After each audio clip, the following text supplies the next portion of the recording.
Welcome to the Training Ground Guru podcast in association with Teamwork's Intelligence. In every episode, we bring you insights into the teams behind the teams in professional football. Coming up on today's episode. So we served 7 years when Mark bought the club as a National League team to get to the Championship. Business people like putting timelines and stuff like that. Sports people hate it because it's creating an unnecessary pressure. But it's about giving the whole organisation momentum. The fact that we've been able to move through that so far and be ahead or on track with the plan, it makes us an attractive organisation to work for and hopefully for other people to want to come and join.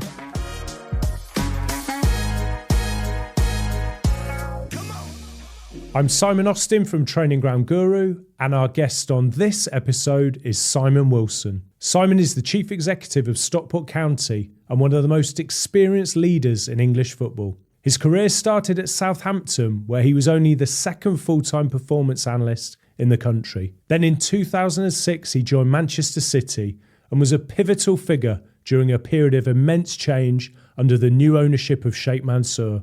Rising through the ranks, Simon eventually became Director of Football Services for the entire City Football Group, masterminding their multi-club ownership model. A short stint at Sunderland followed before he became Director of Football at Stockport in 2020. The club were languishing in the National League at the time, but have since climbed through the leagues and will be one of the favourites to win League One again next season. Simon told me about his new role as CEO, about the long-term strategy at Stockport, about his amazing career and his hopes for the coming season. We hope you enjoyed this episode, and if you do, please give us a follow via your preferred podcast provider.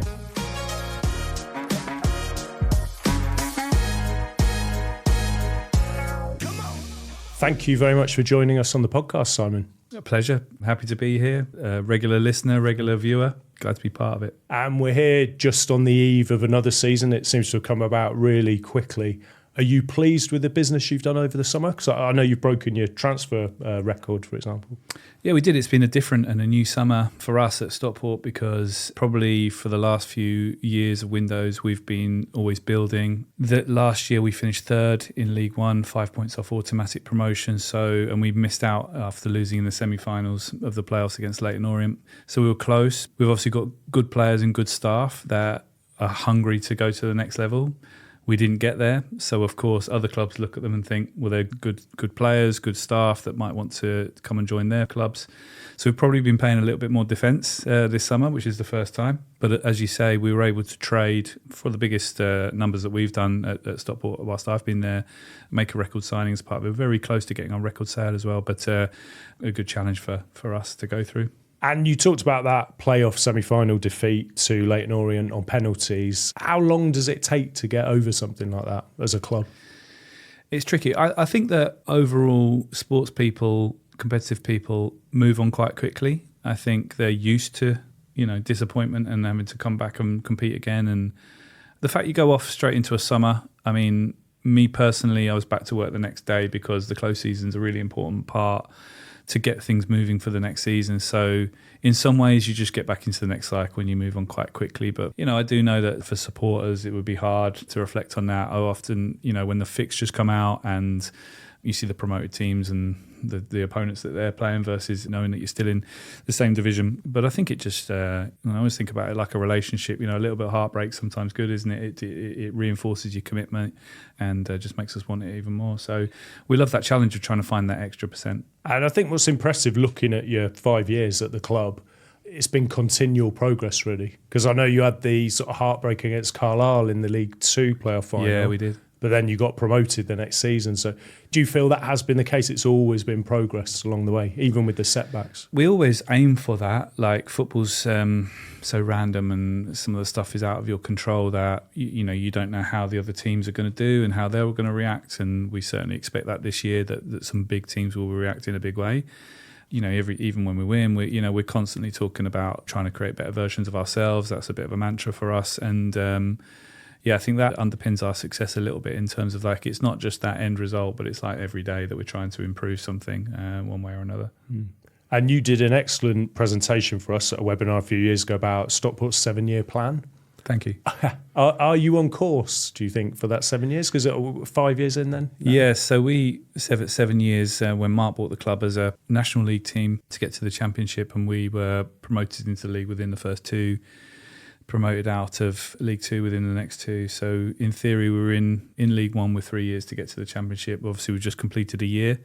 So against that timeline, which, look, business people like putting timelines and stuff like that. Sports people hate it because it's creating an unnecessary pressure.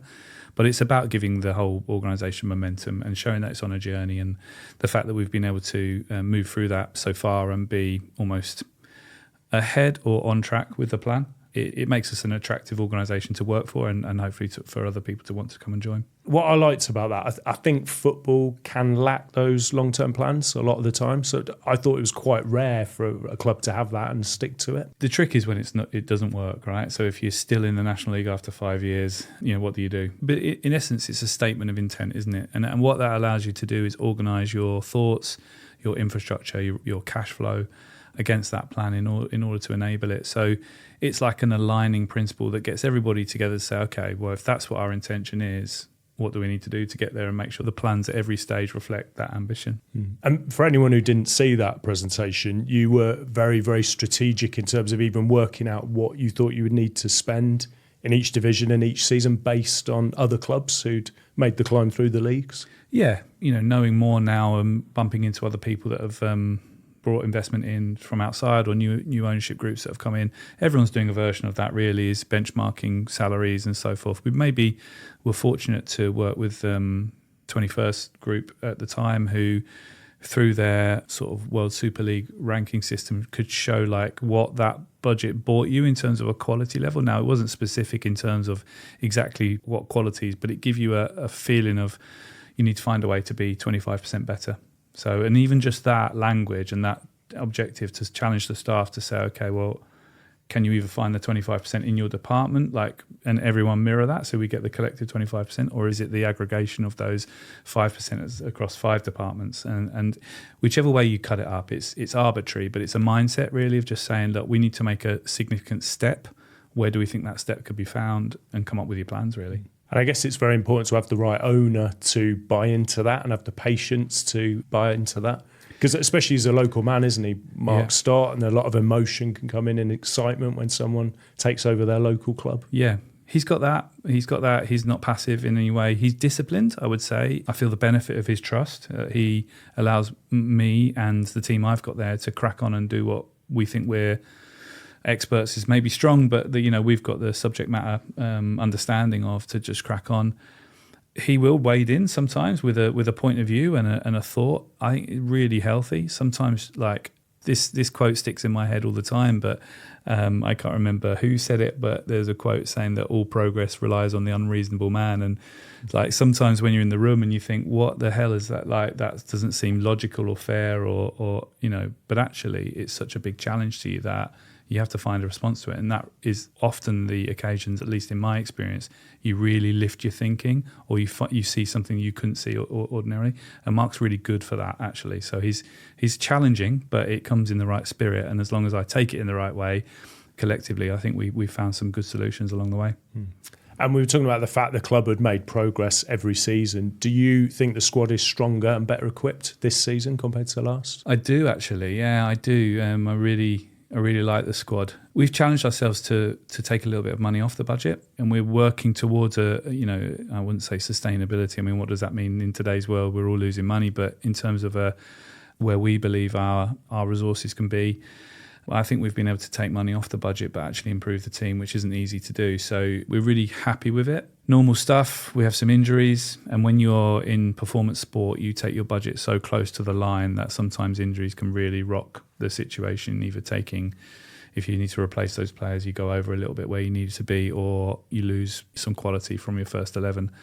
But we'll ride through that, and I'm really hopeful for the season, and I'm curious to see what we can go and do. And what do you think about the division overall? Because you had a couple of real heavyweights in there, Birmingham in particular, and Wrexham as well. Yeah, I mean, we'd competed with Wrexham since we'd bought the club, so we knew each other very well. We finished 5 points behind them which was the first time we'd finished behind them in a league, which was the one we probably didn't want to finish 5 points behind them, but credit to them, they've done an incredible job. And Birmingham was like a championship team just placed in League One that was brilliantly put together, a brilliant side, but a complete juggernaut financially that no one could compete with. So no surprise to see them sort of run away with the division. But some good sides outside of that. Maybe the timing was good for us last year with a couple of teams perhaps underperforming as well. So we know we're up against it. We expect a response from those teams. I don't think there's the juggernaut of a Birmingham in the division this year, although there are some very strongly backed clubs.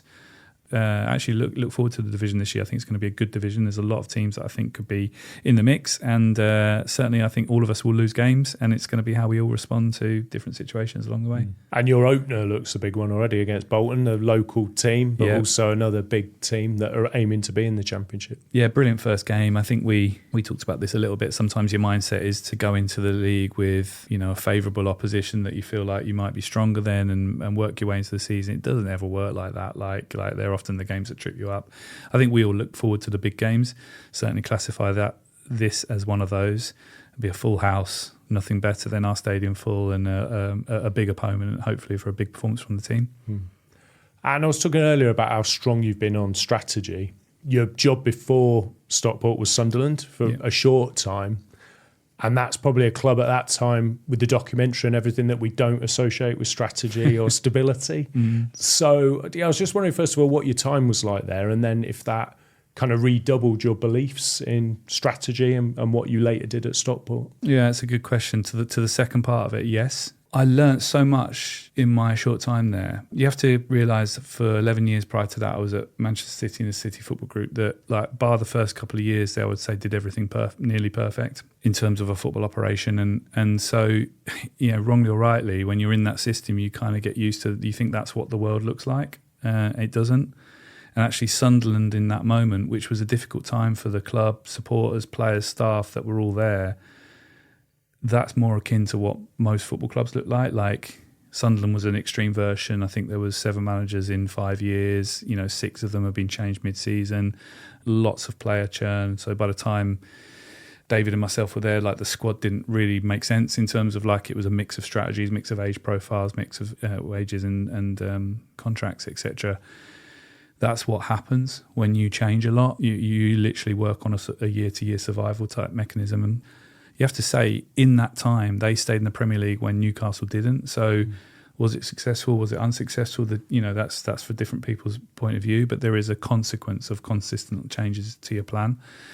Going in there and being there in that moment, and also at the point when Ellis Short was looking to sell the club as well, gave me insight to stuff that's so useful to me. Like today, it was difficult at the time. But no, what I really did appreciate is the size of that football club and the passion of the supporters. And what attracted me to go there in the first instance was just the potential of it and how exciting that could be. So I feel like I got Sunderland, and I was frustrated not being able to help more at the time. But that's the way it is. It seemed a bit of a strange conclusion when you left, looking from the outside, because they then decided they didn't want or need a director of football, basically, which didn't work out well in the subsequent seasons.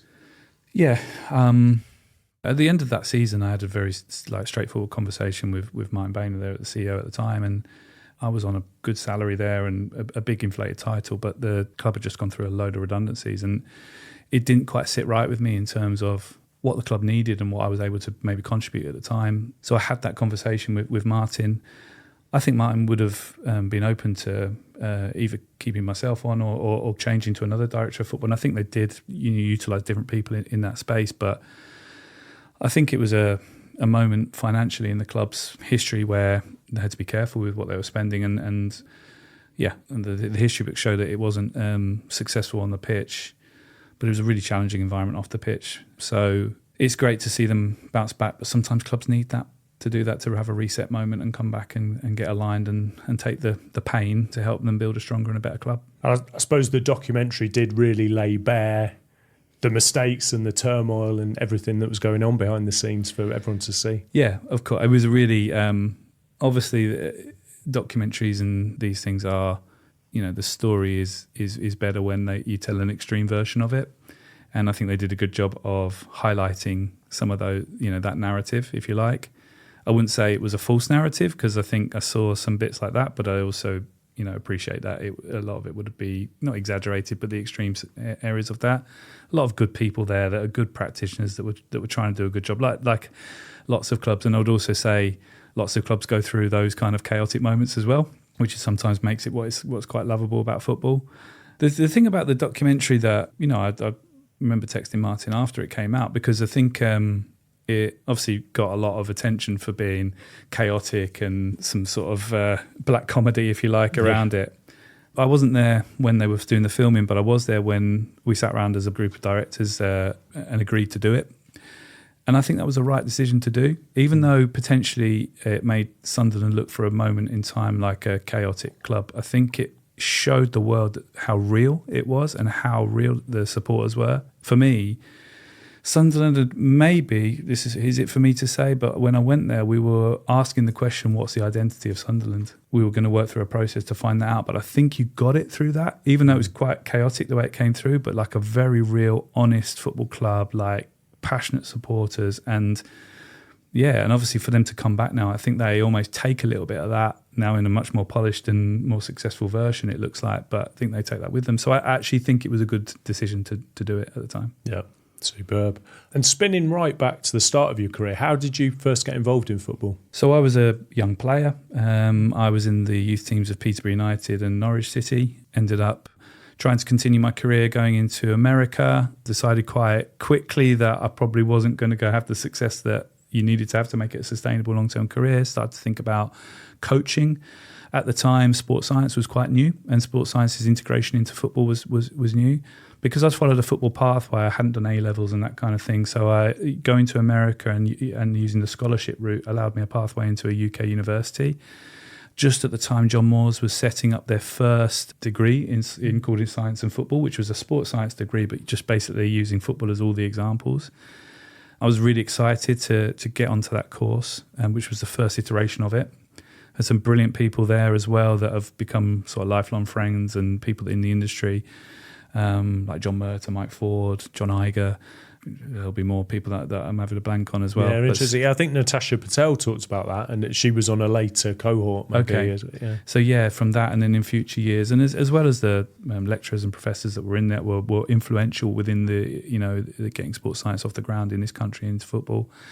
Continued to play like outside of it, and actually at the end of the degree had an opportunity to go and play again in Scandinavia. But at the same time, just about 2 weeks before me leaving and getting on a plane to go out there, I had an interview for a company that was almost a startup at the time called Prozone. Prozone had started up maybe a year before that moment, but had some investment at the time. They'd sold the technology into ITV. This is when ITV took Match of the Day off BBC just for a short period of time and were looking to innovate.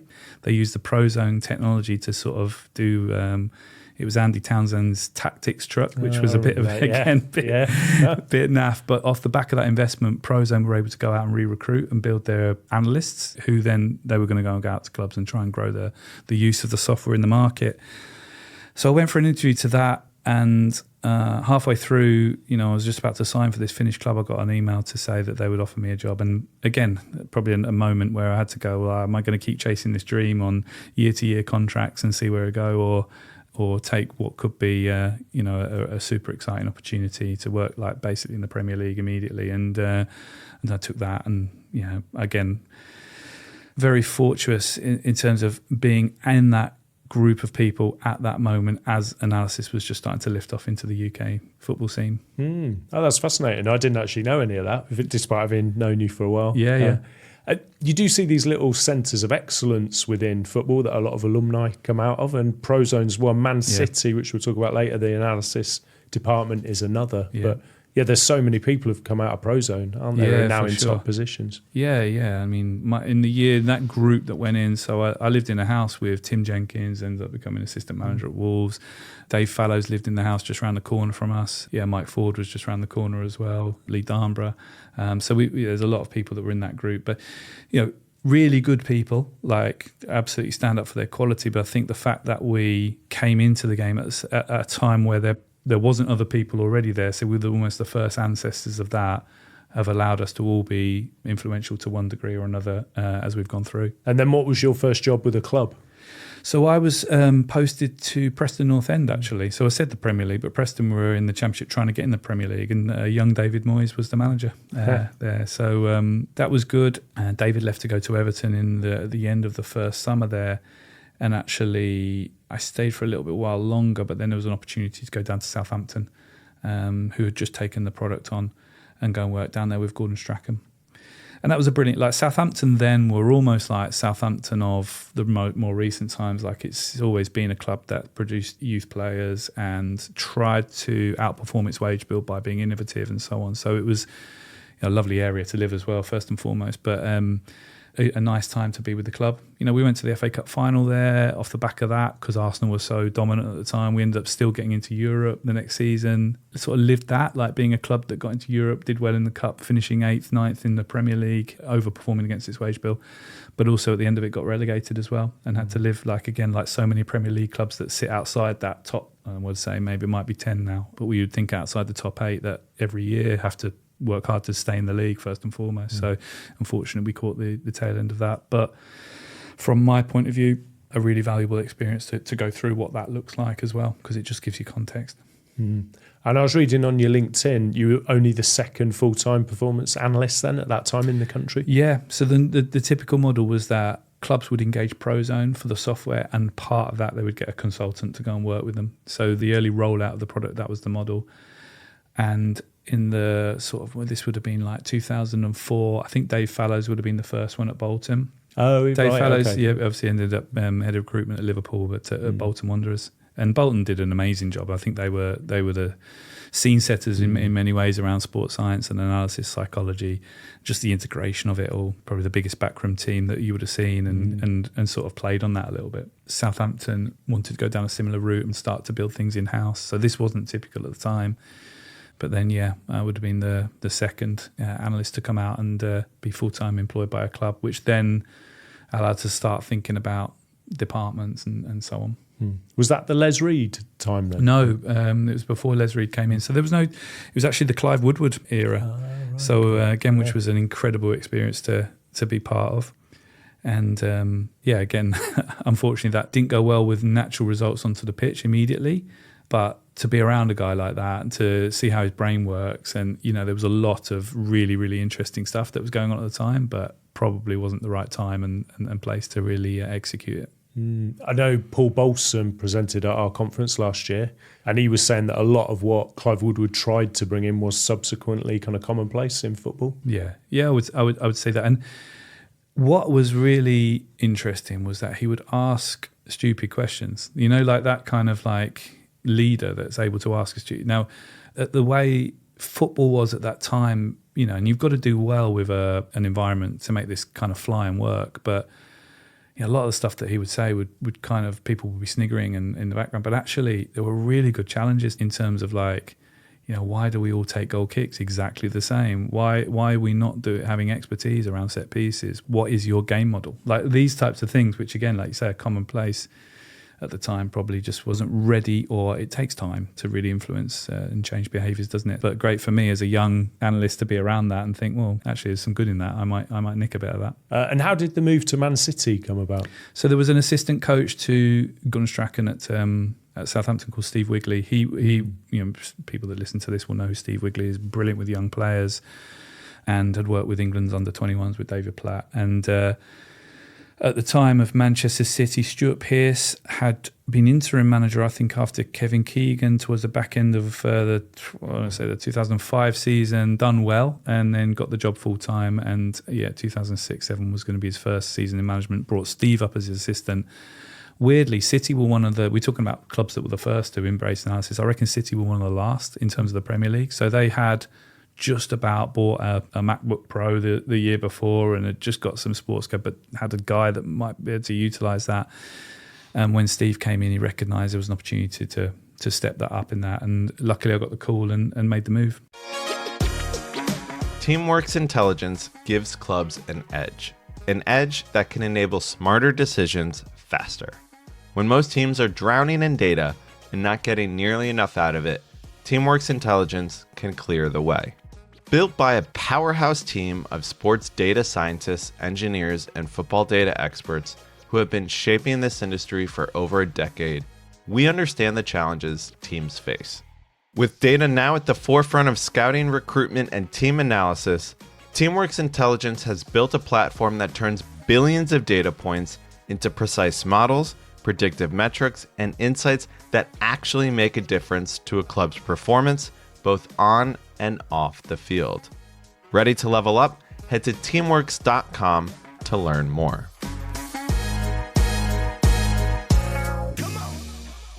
Can you remember the day that Sheikh Mansour took over? Well, yes, because look, I was really excited to join City at the time in 2006. It felt like a big club, big city. It was an exciting time for me, my first bigger move, if you like. But the club was owned by a local businessman and was kind of on hard times. It was probably built on a budget to finish 16th, and it was a party if we finished 15th type thing. Got to the January in that year, and I think there was some financial troubles.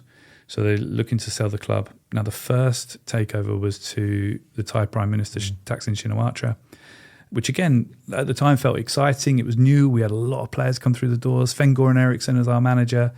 And that was exciting. But again, I think, controversy came about. The club had to be sold quite quickly.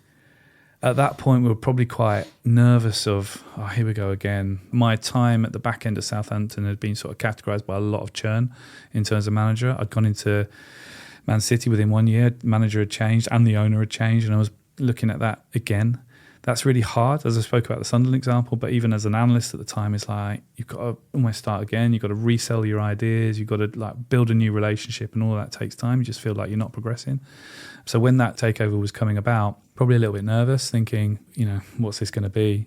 It couldn't have been better, could it? It was the best owner that you can get, best ownership group that you can get. And to be honest, initially the nerves were probably justified because it was going through on the final couple of days of the deadline, probably in the 2007, 2008 season, or maybe a year later. And then there was just this, probably a mouthpiece for the group that probably wasn't fit for, and certainly wasn't in line with the tone that I got to know after that, but was quite showy. And we were linked with every player in the world. And we're signing, with this superstar 1 minute and the next superstar, I think we were out for everybody. And in the end, Robinho signed. It was exciting, but it was chaotic. And I was thinking from a sports performance kind of standards, but I was thinking, oh no, what's this going to be?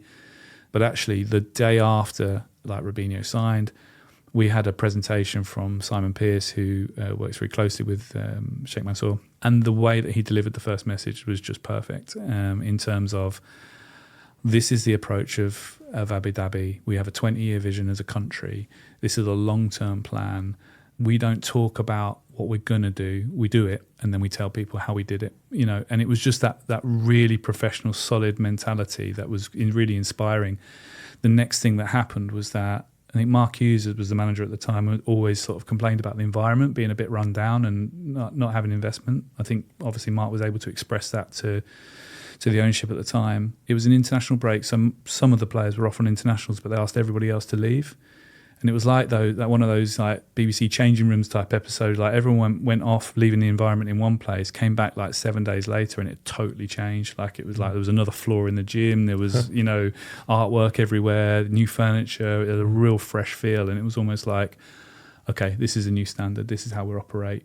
We don't talk about what we're going to do. We get it done, and then we show. And it was right, that's a way of being now for the club. And again, I've taken that with me in terms of, that's a real great mindset as a leadership group to install in your organisation. Simon Pearce, he's Australian, isn't he? And was an advisor, was he, to Sheikh Mansour? Yeah. So was he quite heavily involved at that time initially? No, not heavily involved in terms of on the ground and in the detail. More of an overarching kind of point on the senior management team and putting the board together and setting out the intention and managing the PR really around, managing the reputation really around what we were doing. Yeah. Was it Brian Marwood very much driving the football strategy in those early days? Yeah. So at the time of Sheikh Mansour coming and buying Abu Dhabi United Group, coming in and buying Manchester City, Mike Rigg was the technical director. He'd come in with Mark Hughes. Mike was heavily leading the scout and recruitment department and starting to link into the academy. Academy was strong at Manchester City, actually. And when Gary Cook came in as CEO at Manchester City, Gary had worked with Brian at Nike before and was building out his senior leadership team.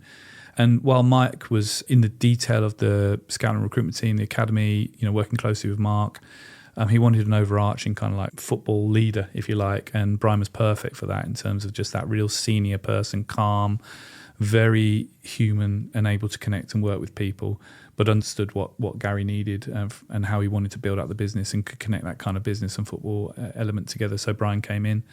After Brian had been in the building for a bit, looked at a reorganisation and a restructure. And as part of that, I had been, as we spoke about, the head of performance analysis and had been lucky enough to build out a team there at the time.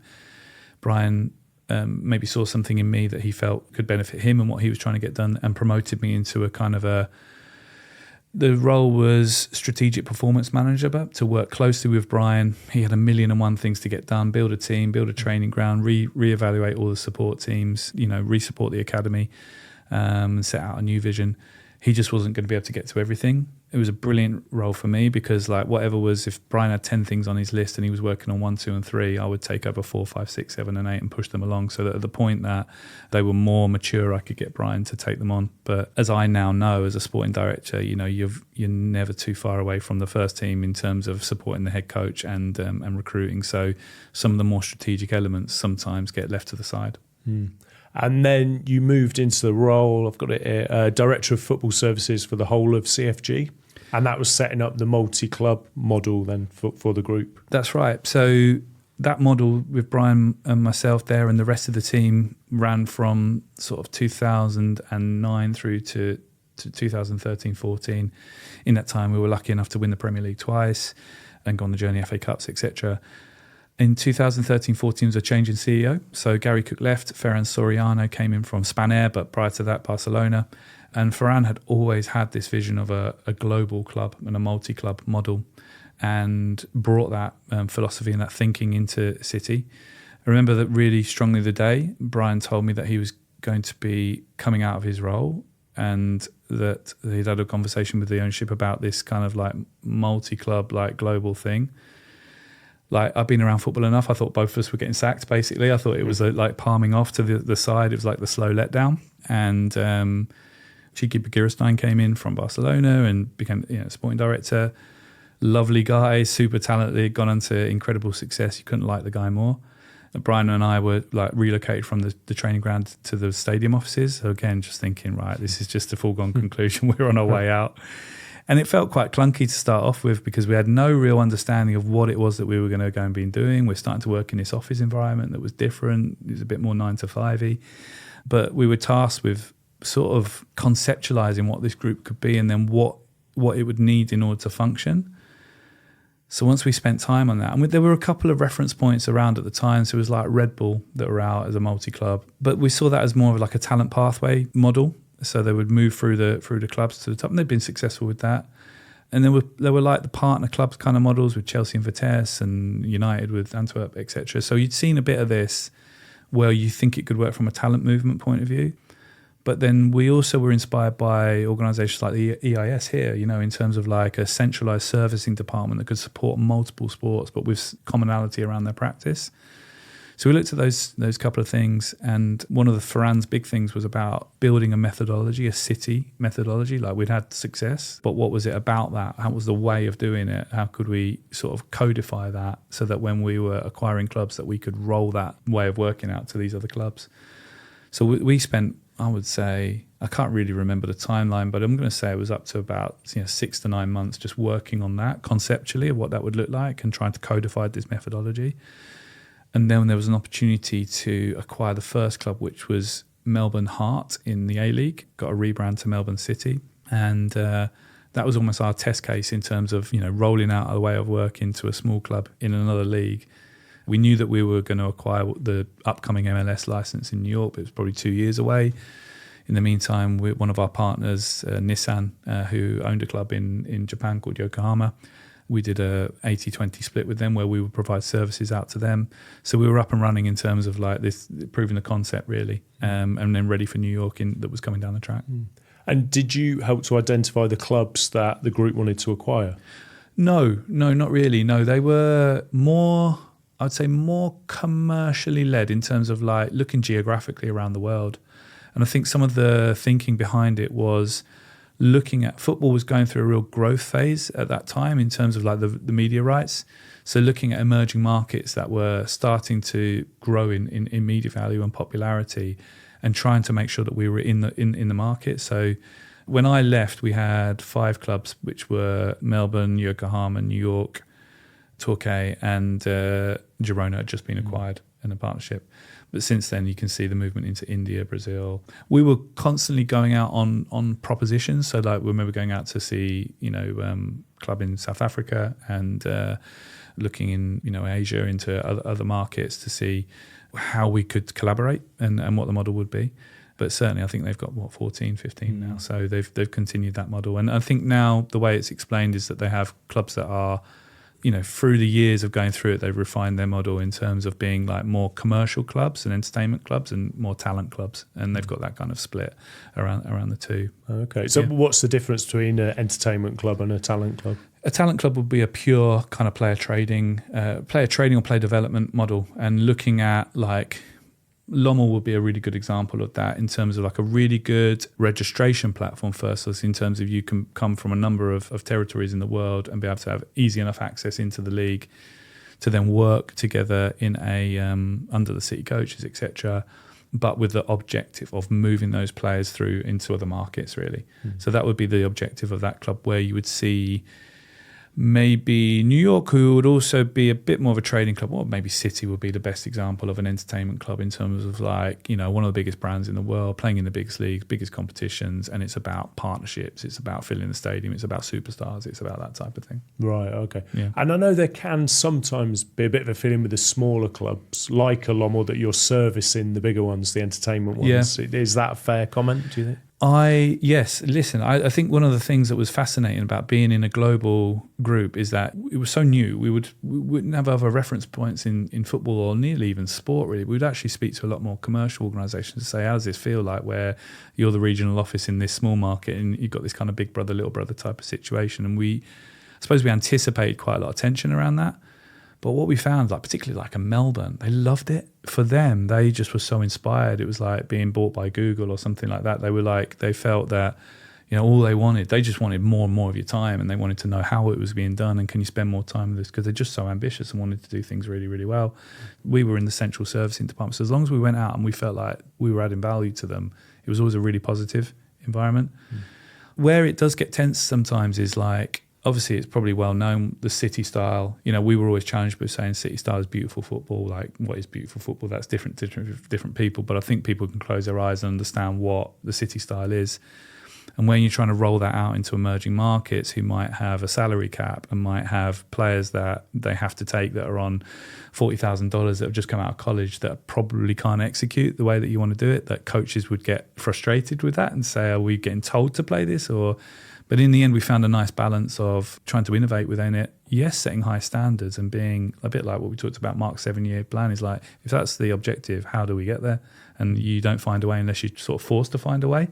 But at the same time, maybe tweaking a little bit to be more adaptable. This is a cool thing about the group is that in theory and in practice, as much as Man City will be pushing down the lessons to a small club like a Melbourne, innovations Melbourne can make by having to adapt can push up to Manchester City, which because at the City end of that scale, you're looking for 1%ers all the time, and it can be those sorts of things that can innovate. Right, and that does happen, does it? That you get the innovations that then get implemented out of Man City and throughout the group? Yeah, 100%. Not just all in football; it can be in medical. You think about globally, there's lots of different sort of treatment methods and philosophies, and if you encounter a particular problem with a particular player in one market, it's like you might not have that set of expertise within that medical team, but when you expand it globally, you've got more chance of finding it.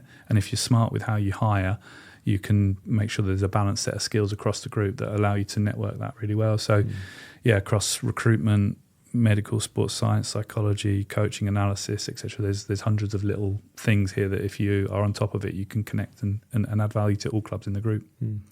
We've not actually seen too many players move within the group, have we, that I can think of, or move to a city? You've had like a Silvino, but not too many others really. No, there's been a lot of talent produced and sold outside the group. I think they've done fantastically well at that.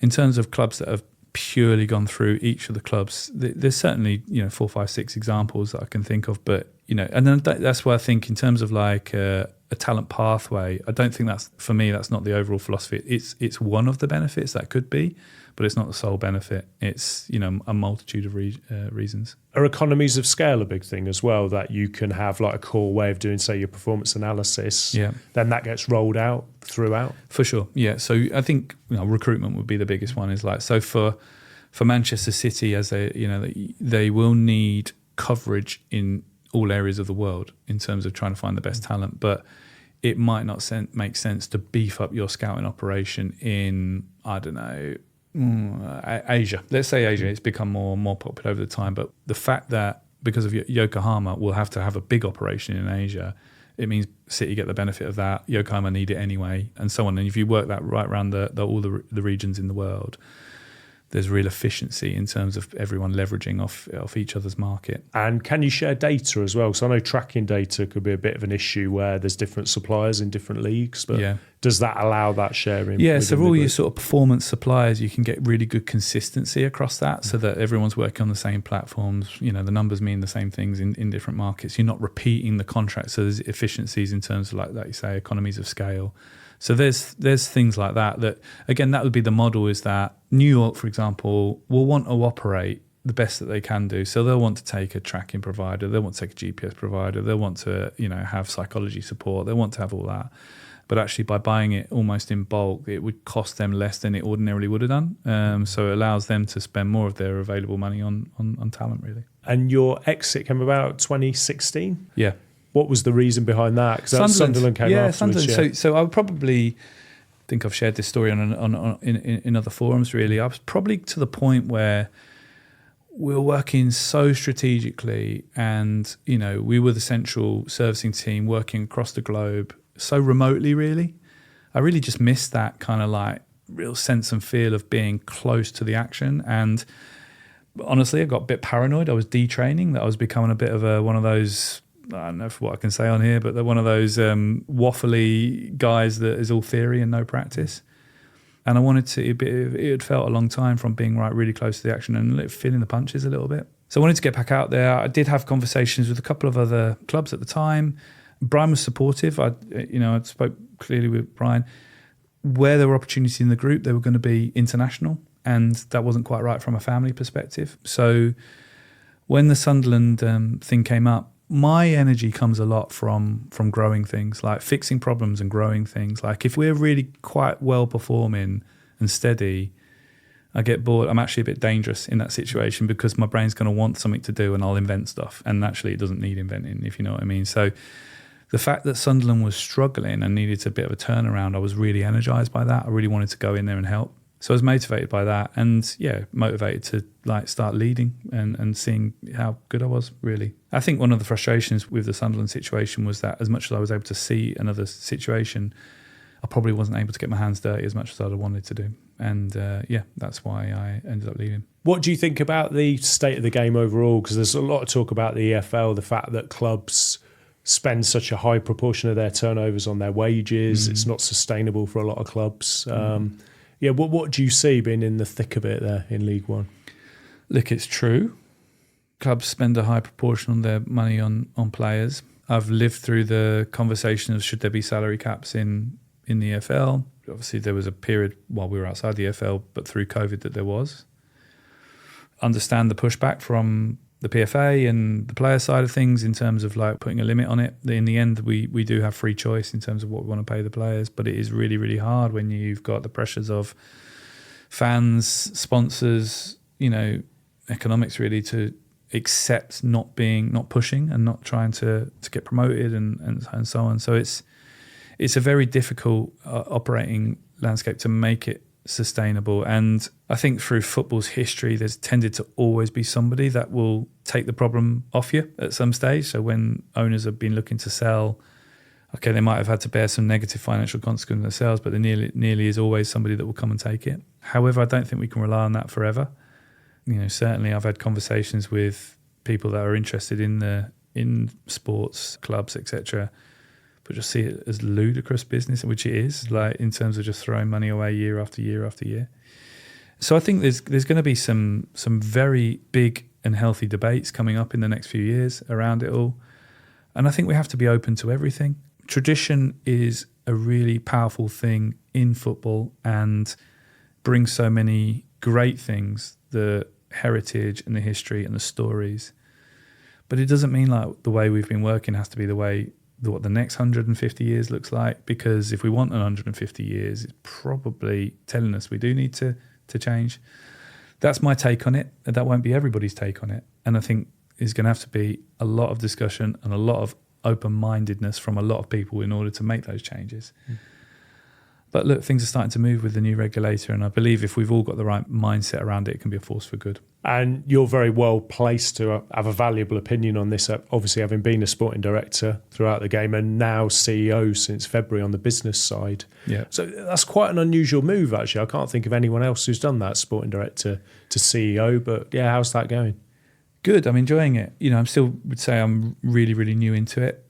Still very involved on the football side. It's just been a transfer market. But I think a club of our size, you just talked about the main areas why clubs are losing money. It's around the talent. And so I think it's strange to me why there isn't more football people, I suppose, coming across, or at least CEOs with a really strong understanding of football in order to really organise your organisation, really get it aligned, make sure you're focusing on the right priorities, make sure you're right sizing against everything, because otherwise you end up getting two camps, and it can't be like that. It has to be aligned. I have to say I'm supported really well by a strong team on the operational and commercial side of the club. We have a chief operating officer who is a really, really top operator, and I wouldn't be able to do it without someone like that being able to support me. But my sort of remit and my outlook is around the growth of the football club. So football's a big part of that. The brand and the marketing is another part of it. The people and the way that we lead is another part of it. And I'll take more of a leading role in those aspects, whereas the commercial parts will be run by experts in those areas. And a final one, what does the future hold for you? Because I know we talked about the 7-year plan. Is that the end of your involvement, or do you then have a new plan? Well, I'd love there to be a new plan, and maybe there will be. I'm very focused on doing what I said I'd do, and that was to deliver the vision, and we're not there yet. So that's my whole focus. Like, when we're able to reach the championship, and it might take 8 years, or it might take 9 years, but at that point, I will feel satisfied that I was able to help lead the change and the progress of the club back into the championship. And then we'll sit down and have another conversation and see if I'm the right man for the next part, and if we've all got the energy and the skills to be able to do it. But it's been an amazing journey to date. I am so thankful that my career has turned out in the way it had to, and I landed at Stockport County in this moment with these people. I'm really motivated to get the rest of the job done, and then we'll see what happens after that. Fantastic. And you're going to be taking part in our TGG Live conference October 7th. I am looking forward to it. Yeah, the conference is always brilliant. As you know, I've been to the last few, and you play a really, really valuable role in the system, and it's been amazing to see the journey that you guys have been on, from starting up the first couple of articles to what you are today, and no, credit to you and to everyone that gets something out of it. Yeah, fantastic. Thank you, Simon, and thanks so much for your time today. Pleasure. Thank you for listening to the Training Ground Guru podcast in association with Teamworks Intelligence. We'll be back next month with another episode.